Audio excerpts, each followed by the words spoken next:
Welcome, everyone, to People on Dating. I'm your host, Will Morales. And for those of you who are tuning in for the first time, this podcast is about the ups and downs of dating and how to navigate through it. Today, my guest is Dr. Trina Read or Red? Read? Read. Read That's as what, in read the book. got it. Yes. And we're going to talk about that. Um, Today's topic is what makes a man good in bed. And also, let me tell you about a little bit about Trina. Trina is an award-winning and best-selling author, international award-winning speaker. Dr. Trina's latest award-winning fiction, The Sex Course, went to #1 in Amazon category in 3 days after launch. Trina, thank you so much for being on People on Dating. How are you? I'm just so excited to be here. Thank you for inviting me. I No, no, loved it. I love one of my favorite things is talking to men about sex. oh, that's great because I've been hearing so many things like I see on Instagram and YouTube that if the man has good D, it's good. But so definitely want to know what steps men need to do to get better. So, first of all, Trina, tell us a little bit about yourself. What was your journey like to get your sixth course to #1? What was that journey like for you? Well, I am from Canada, and so I, Okay. I will have to apologize at least 6 times during this podcast because that's what we do. I'm a sexologist. I have a doctorate in sex. Yes, they actually do that sort of thing. Fantastic. 25 years ago, it wasn't as common. It was something really out Right. of the ordinary. And my specialty has always been women's sexuality. So I have noodled this around for 25 years. I've been in this conversation.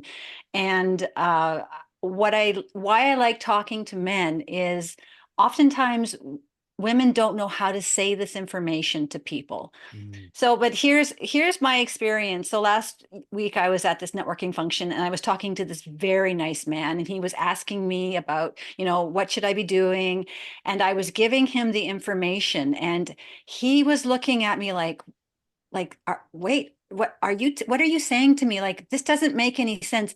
So there is a gap between what women want and the information that's getting out there. Because when I say this information to women, they're like, oh, yeah, that makes absolute sense. And so I feel like that because there's that gap, that's the problem is men are not getting the correct information. So if I asked you, Will, to make a cheese souffle and I gave you the recipe for a strawberry tart, you wouldn't be getting the cheese Jeez. souffle. And I really feel like men are just given the wrong recipe for what women want. And, once men understand, they're like, hot dog, I'm on it. I'm going to do like, because men are so wonderful about wanting to please their partner. Like they just go like when you go on YouTube and you see who is searching for techniques and tools and tricks, it's the men. The men are wanting to have this information. So I want to give you the recipe for cheese souffle. That's perfect. I love that. I remember I was talking to a couple of my female friends, and I wanted to start a little survey. And one is in her 50s and one is in her 20s. So I had read, I think it was 5 things that the older woman liked, and I read it to the 24-year-old, and she goes, "Yeah, I agree." It was basically mental stimulation, physical touch, and things like that. Um, as men, are we afraid to ask that question? What do you want in bed? And some women always say, "Oh, I don't want to teach a man what to do. He should know already." So it seems like there's a little clash there. Am I in the ballpark? Well, I just think it's always fascinated me that we are able to have sex with our bodies, but we cannot have sex with our words. Like we Mm. cannot talk about this very basic and primal thing. And honestly, when I look at couple conflict, especially around sex or dating conflict around sex, like it comes down to not being able to say a few simple sentences. Right. And I feel like you're exposing a lot of vulnerability, you're opening up. And I feel like you have to feel really safe before you can start having those kinds of conversations. But yeah, and so you need a mediator like me to come in and just like be the go-between. Like I'm, so like I love it because your friend can listen to me or your lady friends and they're like she doesn't have to, and then that can start a conversation. But I feel like, there's like a top five reasons why sex isn't as good as it possibly could be. And, in the top three would be people just not able to say what they need to say about what they want during sex. Because really, when it comes down to it, sex is not a skill like making a souffle. It's like you will never, you and I will Hmm. never be good at sex, because good sex is about communication and being open and vulnerable. And these are things that people tend to really suck at. So, the Mm. only thing that we can do to be good in bed is to ask our partner, what do you like or not like? And then just build from there. And that asking that one question seems to stop so many couples. I so is it that the men are embarrassed to ask that question? Going back to No, I don't think okay. men are embarrassed to ask that question, but the problem is when you ask a woman, not all women, but the majority of women, when you say, "Hey, what would you like?" She's like, "I don't know." Like women Mm. don't know how to give a response because women have never been asked about what her pleasure is. They've never had to, like, they unfortunately, and this is not the man's fault, like this is just the way society is. Women tend to default to what her partner wants to do, and she's never asked what she wants to do. So and I've run into so many women who say, my partner asks me, "What do you want?" And I'm like, "I don't know what I want. I don't know what I want." Like, so like they're panicking because they have no idea what to say. And even if they did, they probably would be too embarrassed to admit it to their partner. So that is a big part of the problem. So how do we get and obviously you're the expert. So how do we get both sexes to at least somewhat communicate? Is it more just getting to know the other person, not sexually, but at least mentally, talking to them, asking questions? Because when you go on a date, you asking questions. Do we do that too once maybe we're alone somewhere and then the sex question comes up, or does anybody bring it up? Yeah, I would say if you are new to talking about sex, like you just have really no background in it, I would say a nice way to do this is to, like you did, you read this article about the five things that older women want, and like you can send that to your partner and let them read through it, and then maybe after you can have a conversation.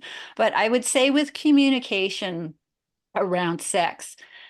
It's really about knowing whether this is a big communication or a small communication. So if you are in the middle of sex and you want things to be over to the left a little bit, like you can say harder or slower or, over to the left, or, like you can prompt a person. But if you want to do something like bring in a sex toy, like that's a conversation to have outside the bedroom. So not only is there many layers to being able to communicate, you have to navigate this, do we do it in the bedroom? Do we do it out of the bedroom? And if it's out of the bedroom, like when do you bring I want to bring a sex toy into this conversation? Do you have it over supper? Like Right. when do you have that conversation? I don't know. Like that's a pretty awkward conversation. So there's a lot of things that people need to navigate. And I just find that because we don't have much practice at communicating about sex, we just don't feel the confidence. Like for me, talking about sex is like talking about credit cards. Like it's just like it's nothing Second because nature, I right? do it all the time. But if Right. you don't do this, it's awkward and weird.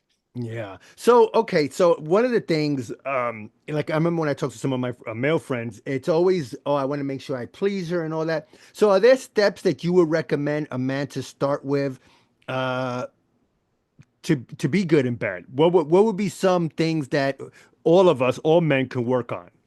Okay, I'm going to give you the secret sauce now. I do a lot of Okay. cooking analogies, right? Like honestly, it's I just all like it. about No, I like cooking. it. You know what? It So makes it I'm easy going to to give you the understand. secret sauce. Okay.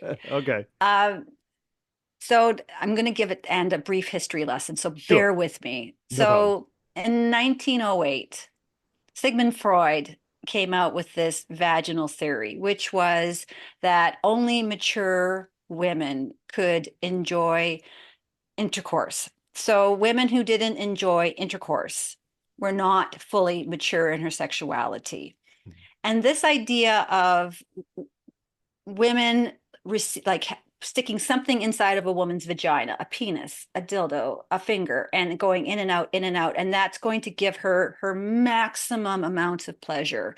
That has stuck in our zeitgeist, and so in 19 and unfortunately, sorry, I'm backing up. So unfortunately, only about 18% of women can have a vaginal orgasm. So that means when you stick something inside of her vagina and go in and out, only 18% of women can have an orgasm just from that alone. That means 82% of women, when you are having intercourse and, doing all your fancy moves, like it's not pretty, if you're not stimulating her clitoris, nothing's going to be happening down there. In fact, a lot of women call this the waiting it out period. You know what? They're just waiting it out, waiting for it to be done because it's doing nothing for her.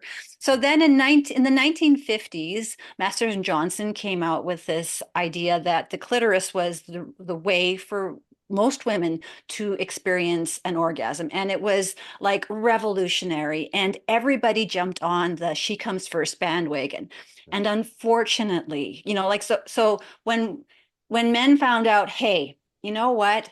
My partner can have as much pleasure as me. They were like completely on board with this. They're like, absolutely. We are going to make her come first. This is awesome. Everything was awesome.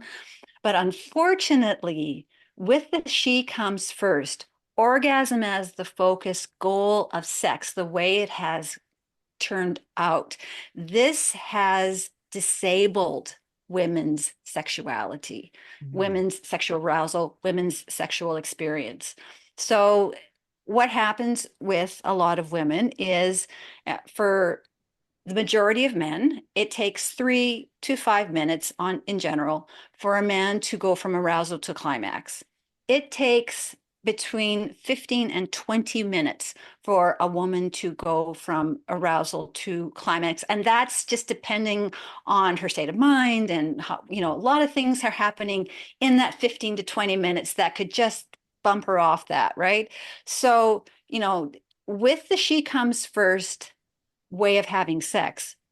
She's got 5 minutes to fit in her orgasm. And if she doesn't fit it in within that first 5 minutes where he's trying to get her off, it's, well, it's too bad. But then they move on to the most important part of intercourse, which is his um, orgasm. Right. So, for a lot of women, this framework of feeling the pressure and anxiety to orgasm with every experience on command disables her ability. So it diminishes her ability to have an orgasm. And this is why a lot of women come to resent sex. And it's not the man's fault. Like the man is doing everything he can to make this a great experience. But what it ends up doing is she's not able to have an orgasm within that time frame. And then it just moves on to his experience, his orgasm. And so she thinks, well, I'm only having sex to make sure that he is satisfied.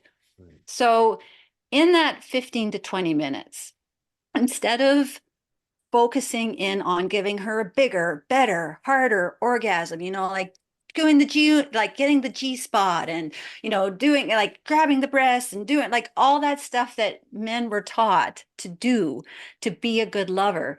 You need to really take the focus off of orgasm. Right. And this is when I said I was talking to this man at the networking function, and I said, you have to take the focus off of orgasm. He's like, what? I have to do what? I don't understand this. Like, it doesn't make any sense because I've been told all my life that's what I'm supposed to be doing, right? So, what I want you to think about instead is to simmer. So instead of having her go to a boil, for 15 minutes, you're having her simmer. And simmering is, bringing in that sensuality. And sensuality is different for every woman, but I promise you, if you, take the focus off of the hot spots, the breasts, the vulva, the penis, like you just take your focus off of those things and you look for other ways to simmer her. Her arousal is going to catch up to this experience. And suddenly she is going to be completely into the sex. And this formula works whether you are newly dating, whether you've been with somebody for 50 years. It's about bringing in that, Dr. Ian Kerner calls it this erotic thread. And the more that you can create erotic threads with your partner, it's going to completely turn the sexual experience around. So it goes from, her maybe avoiding sex to sex becoming something that nurtures her, that brings her that sense of connectedness with you. Like it's not, see, women can orgasm. It's like a bodily function. It's like when you sneeze. So, Yeah. even if you make a woman orgasm in the 5-minute time frame, like it's not going to feel like she's connected with you. It's just something that she's done, right? But when you simmer this experience and you bring her to the 15 and 20 minutes, and then then you start moving into your wonderful G-spot techniques and your clitoral techniques and all these techniques that you've learned that are so important, but you've saved them for this when she's ready for it, when she and I don't know if this will help you. This is an eye opener for women. So uh, when the penis engorges with blood, it takes between 30 seconds and a minute, depending on the man and his age. But, generally to fill that tube with blood and engorge it, it takes 30 seconds to a minute. Now, a woman has what's called an orgasmic platform. Isn't that a great word? Like, Great. isn't I that love just that the word. Yeah, best? Like, it's the definitely. best word. So, a Has woman big has a platform. complete orgasmic platform, and it takes about 10 to 15 minutes to engorge this with blood. And I promise you, when her orgasmic platform is all juiced up and raring to go because you've been simmering her, she's just going to be like boom, boom, boom. Like it's going to be like mind-blowing sex. Like this is where the great sex happens. This is where she's running into the bedroom because she knows that this is going to be there's going to be something in this for her. Right. So obviously, well, I shouldn't say obviously, but foreplay comes into is so important now, right? We're talking feeling a girl's arm, kissing her back, kissing her thighs, kissing her stomach, caressing, her whatever it is. Foreplay is that important when it comes to sex now, right? We're not talking about quickies. We're talking about simmering her and then getting her up to that level where, hey, if we have 3 to 5 minutes of power in us, then we should be able to hopefully make her enjoy sex. Am I in the Yeah, ballpark and there? if you don't know where to start, I always like to say, look at the things on her body that bend. So like, like Okay. right, every place on her body that bends, Yeah. this is really sensitive. Like Hmm. so her like her neck and the back of her knees, Knees, yeah. like if it bends, it's good. Like go Okay. for that. Like it, you're gonna hit a good spot if it bends. And you can just, start, understanding what she likes. But, I always am cautious because when I first started out as a sexologist and I was doing these interviews, I had a man say, well, what a woman like? And so I told him what I like to do.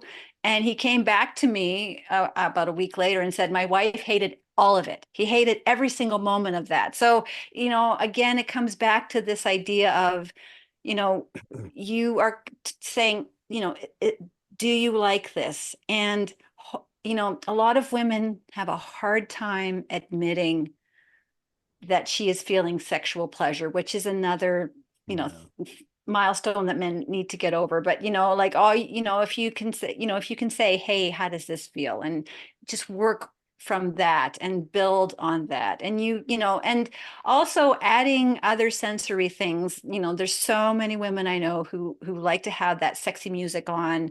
It just helps relax their brain, and it shows that, if you can put a tiny bit of effort into what's going to happen, I just feel like it's showing that you really are wanting to care for her, really wanting to, like her experience to be nice. And just a tiny bit of planning, it doesn't take much, but, like making sure the temperature in the room is good, making sure your electronics are put off, like all of these small things, it can add up to her saying, you know what? I feel safe and I feel like I can really let go now. Like I think for a lot of women, they need that permission to let go. Yeah, I mean, first of all, Dr. Trina, thank you so much for being again on People on Day. This is such eye-opening because we don't talk about this, even among guys. We don't talk about this. We just always say, well, if you're going to be with this girl, you got to be in shape. You got to take care of yourself physically because we want to make sure that we don't come in 10 seconds. That's pretty much our conversation. Getting into the deep root of it, I can't say I've talked to anybody um, like that before. And so this is definitely eye-opening. And before I let you go, Trina, talk more about your course, the sex course, and how did that come about? Yeah, so in 2008, I wrote a best-selling book called Till Sex Do Us Part, and I learned a lot of lessons about writing a best-selling book. And one of them was that women didn't want to read a self-help on sex.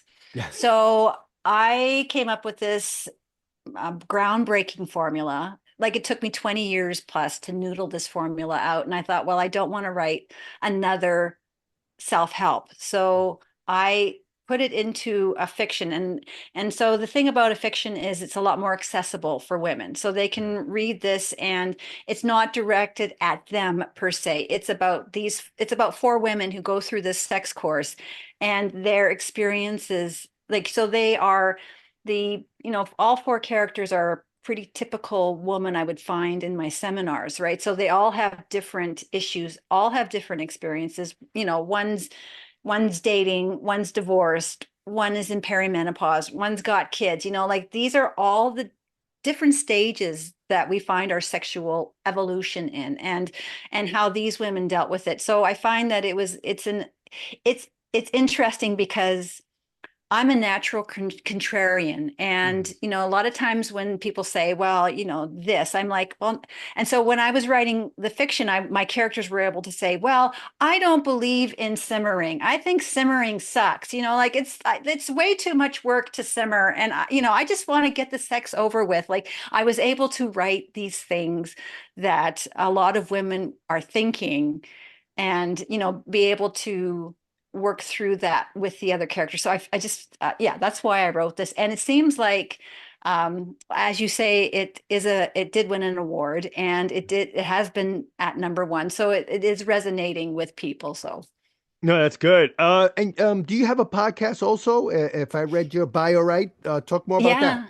Yeah, so I have a partner in Atlanta, Georgia, Okay. and we do what's called the Sensational Sex Podcast, and we talk about exactly what you and I are talking about. We are talking about what women need to know to have good sex, and I would say, there's at least 100, maybe more, sex podcasts out there, but I don't think any of them are really addressing the issues that we address, which is this idea that, how do we get women to start asking for her sensual needs to be met? How do we get women to lean into the pleasure she asked for? These are the two things that stop women from enjoying sex. So how, that's what our podcast covers. And my podcast partner, she is a coach, and she has had a number of couples come to her and say, it completely revolutionized our sex life. And, that it feels good to be able to, put this information out into the world, and people are actually experiencing better sex because of it. No, I think it's very important. Anything else you would like to talk about or promote? Yeah, sure. So I have a YouTube channel, Okay. and I'm always looking for people to subscribe to my YouTube channel, as you do. Me too, And yeah. also I'm always looking for ideas on what people want for content on my YouTube channel. So if you have some ideas, you can, go on. It's at Dr. Trina Read, and I'd love to hear your ideas and suggestions. Yeah, and if somebody wanted to get in contact with you, what's the best way? You can just go to my website. It's trinaread.com, and there's a contact form there. And, my books are on there, and my podcast is on there, and, everything's on there. So you can like look around and Yeah, see what you like. I'll definitely put that on the show notes. Well, first of all, Trina, thank you so much for being on People on Dating. I really, really appreciate it. It was fun. Yeah, and I love are you from like New York or? Yes, I'm a New Yorker through and through.